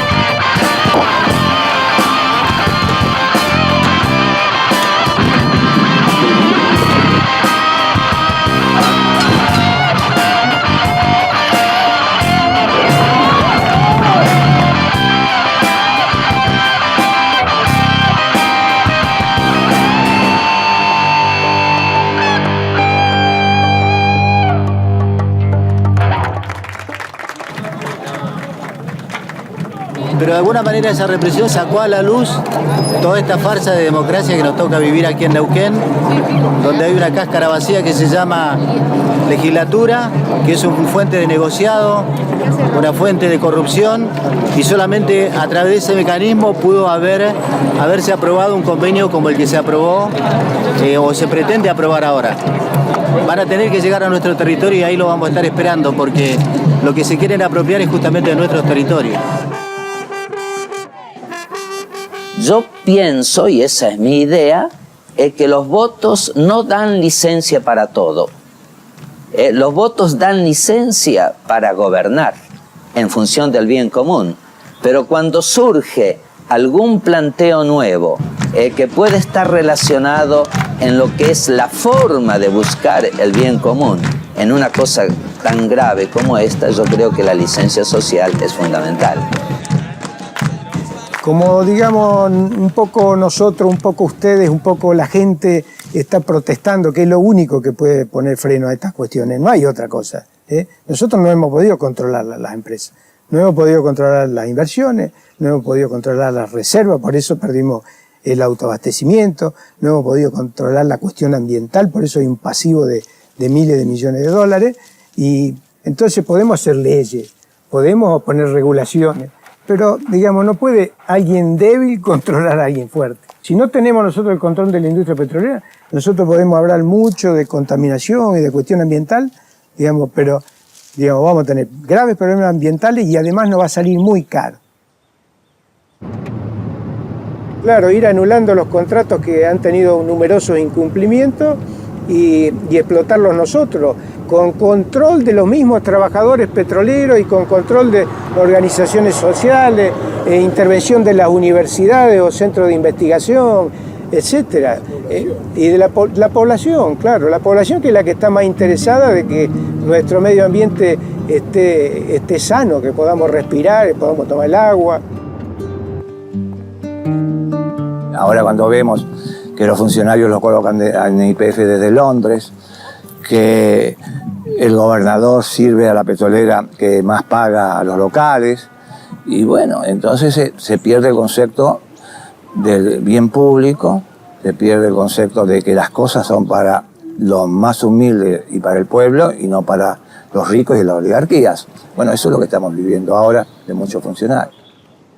Le falta el concepto de la ética, que los principios que nosotros proclamamos tanto, que lo público es sagrado, los privados no pueden hacer propiedad de lo público, el concepto de corrupción, el concepto de ética. Nosotros vivimos eso, y lo vivimos intensa y sinceramente, y eso nos enorgullecía, porque era un concepto de la filosofía política que podíamos vivirla y practicarla. Era la política como una práctica en defensa de los bienes comunes, lo que es de todos y para todos. ¿Hasta dónde llegará hoy la fiebre del oro público? ¿Seguirán comprando chacareros empobrecidos para instalar el fracking en sus pueblos, plazas y jardines?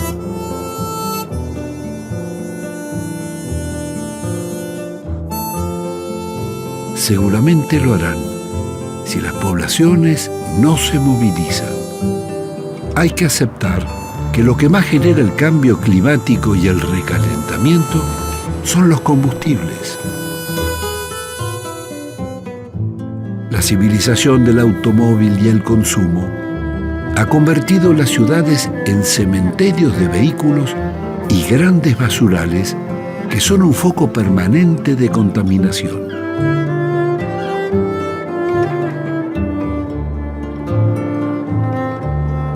Es necesario impulsar un cambio cultural que modifique los hábitos del derroche y preserve el agua y la naturaleza para las generaciones futuras.